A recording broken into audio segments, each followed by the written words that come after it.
Right now, let's take a look at how hard coronavirus is hitting the retail industry. For that, we welcome Manny Chirico. He is the CEO and chairman of PVH. PVH's brands, of course, include Calvin Klein, Tommy Hilfiger, IZOD, and many others. And Manny, thanks for joining us this morning. It's good to see you. Good to see you as well, Becky. I know that this has had a huge impact for your company and that your company is taking some pretty extreme measures to try and survive what's happening out there. Part of that is you're foregoing your salary.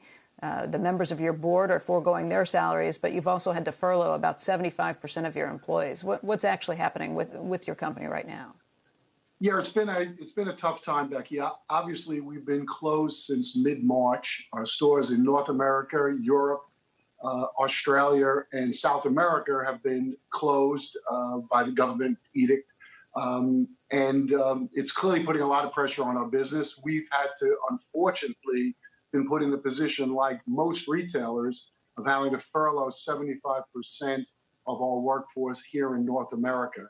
And that is, this week has been a real challenging week for us. Retail companies are not built to have their stores closed for extended periods of time.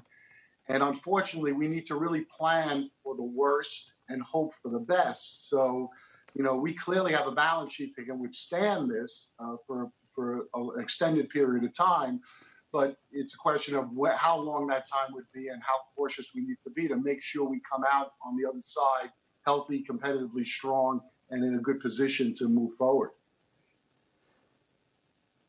What do you need right now, Manny? Is there help from the government that could assist you in any of these things, or you really just need business to get back and the economy to be I think reopened? there's two areas, Becky, and it really focuses on the same thing. It all focuses on liquidity. Retail companies and the retail ecosystem employ over 50 million people in the United States. That's almost 40% of the overall workforce when you take the full supply chain from the beginning to the consumer. And the challenges that we really face is it's an industry that has been highly successful, highly profitable, but clearly has liquidity challenges right now. And the biggest issue we have is, given the seasonality of most retail businesses, inventory is coming in today. It's sitting in our warehouses, it's sitting in our stores, and there's no place to sell it. We're selling online. That represents about 15% of our total revenue, but 85% of our business is shut down. And where the government could really help is on the liquidity side. And one area that just seems so obvious to me is on the deferral of duties. I'm not talking about the political issue about does it make sense to have duties and tariffs on certain countries. We're fine. We owe that money. The real issue is inventory comes in today. A week later, we need to pay our duties. Last week, we paid $15 million in duties to the government. Last year, we paid $250 million, PVH, to the U.S. government on duties. If we had a deferral of those duties for a period of time, 90 days to 120 days, just like income tax, we could have avoided putting as many people on furlough as we have. And this is not just a PVH issue. This is an industry-wide issue. And it's an issue that seems to be easily fixed. The White House has the total authority to do it on their own. And for political reasons, it doesn't seem to be happening. And it just seems like a natural that sitting here with our stores closed and having to pay duty ahead of time when the government is trying to get money into small retail businesses, into larger retail businesses, just doesn't make a lot of sense to us. Manny, does it kind of hit home, though, that retail may be changed forever? There may be companies that have gone into this that may have survived the changing retail landscape beforehand that may not because of this additional pressure that's coming from coronavirus. I think that's really true, Becky. I've consistently said that over the next prior to this virus, that over the next 5 to 6 years, retail is going to go through a monumental change.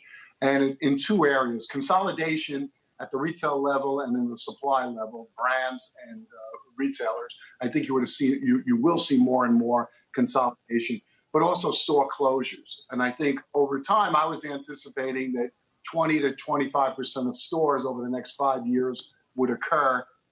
Retail square footage just too much in the United States. But I think today that 5 to 6 years is now we're talking about 2 to 3 years. And I think there will be winners and losers. There will be casualties along the way.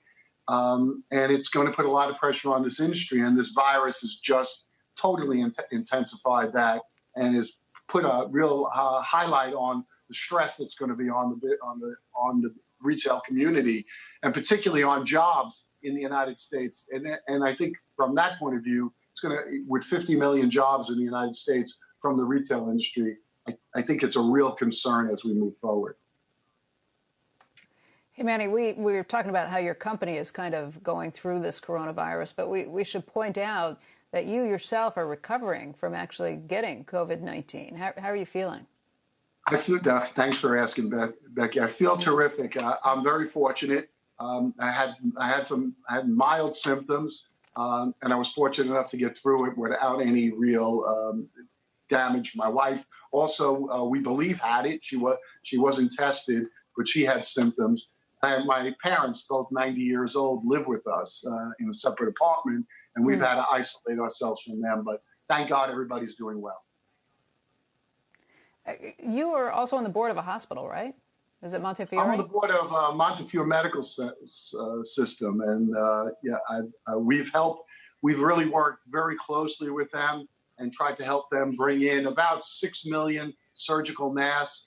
And, you know, when you talk about heroes during this pandemic crisis, those doctors and nurses and healthcare workers across the board in a facility like Montefiore that services Lower Westchester, but also services the Bronx, which is in New York City, it seems to be ground zero and is really having a major impact on a community that economically is stressed.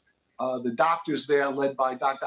Phil Azow, the CEO of Montefiore, has just done an amazing job. And when you see the sacrifices that they're making, you know, to me, they're the heroes of this crisis. Manny, I want to thank you for your time, and sorry for everything you all are dealing with right now. We hope you'll come back for an update with us, too. Absolute, Becky. PVH will definitely get through this. Our people, our brands, and our balance sheet are a strength for us, and we're clearly in a strong position to get through it. So thank you for the time.